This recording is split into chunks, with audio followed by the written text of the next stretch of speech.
Hello বন্ধুরা, সবাই কেমন আছেন? আশা করি সবাই ভালো আছেন, আমিও ভালো আছি।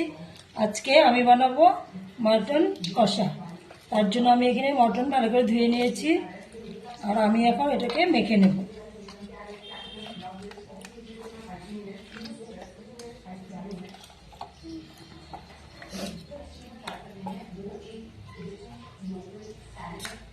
আর এখানে নিয়েছি পেঁয়াজ, 4টে গোটা পেঁয়াজ নিয়েছি, আর একটু কুচি করে নিয়েছি।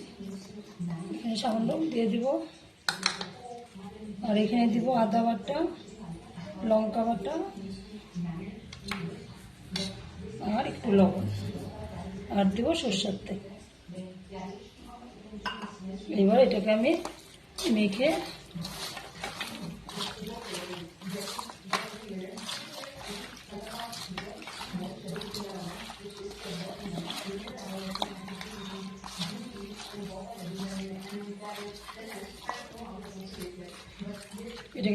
আধা ঘন্টা মতো ঢেকে রাখবো।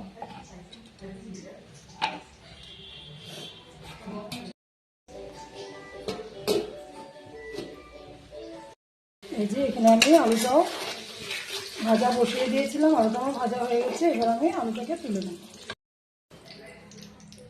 এই যে মাংসের জন্য আমি এখানে কড়াইতে তেল দিয়ে দিয়েছিলাম, তেল গরম হয়েছে। এবার এখানে ফোড়নটা দিয়ে দেব।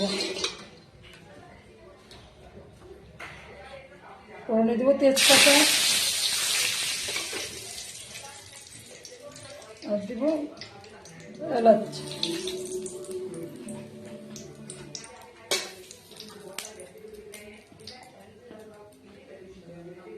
আর দেবো পেঁয়াজ।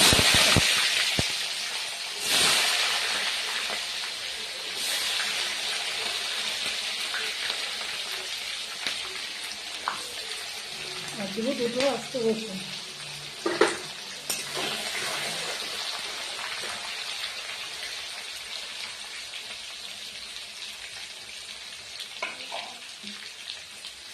এখানে দেবো লবণ, আর দেবো হলুদ।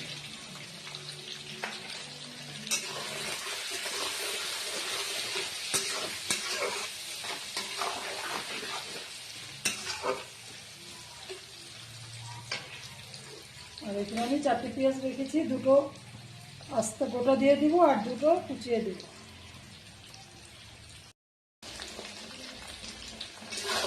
পেঁয়াজটা আমার হালকা ভাজা হয়ে এসছে। এবার আমি দিয়ে দেবো এখানে টমেটো, আর রসুন, লঙ্কা বাটা,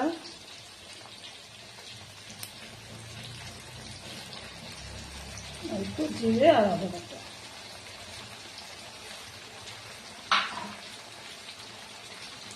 আর দেবো হলুদ।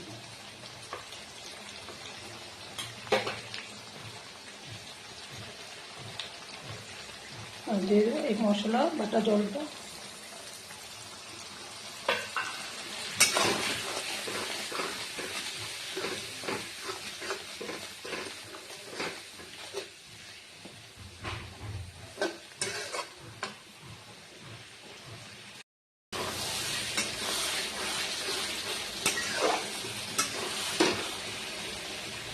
এবার আমি দেবো রসুন থেতো করে দিয়েছি,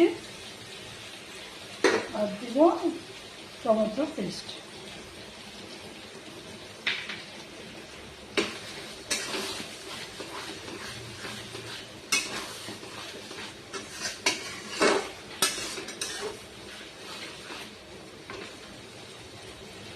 দিয়ে দেবো আমি এই মাংসটা মেখে রেখেছিলাম, মাংসটা ঢেলে দেবো।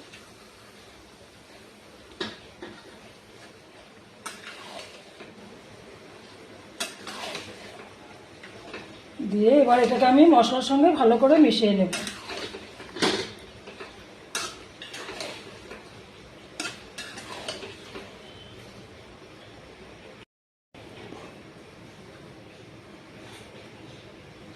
এবার ঢাকনাটাও দিয়ে দেব। এবার আমি ঢাকনাটা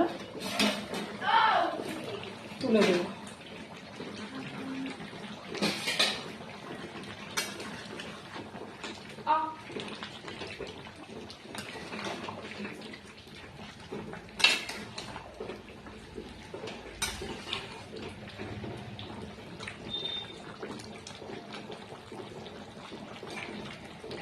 এবার আমি দিয়ে দেব 2টো গোটা পেঁয়াজ আর কয়েকটা কাঁচা লঙ্কা চেরা আর দিব পেঁয়াজের পেস্ট।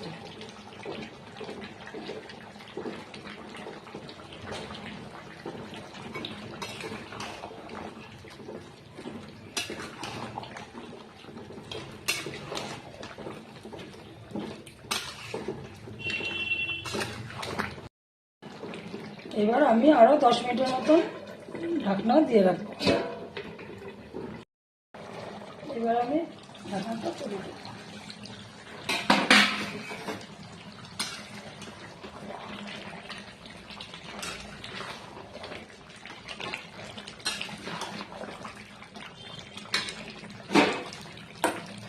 এবার আমি ভেজে রাখা আলুটা দিয়ে দিই।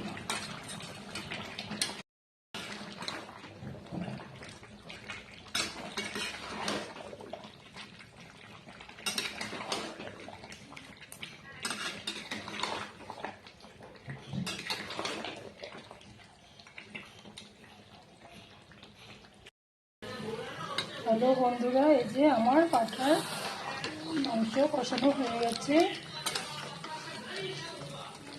রান্নাটাও আমার কমপ্লিট হয়ে আসছে।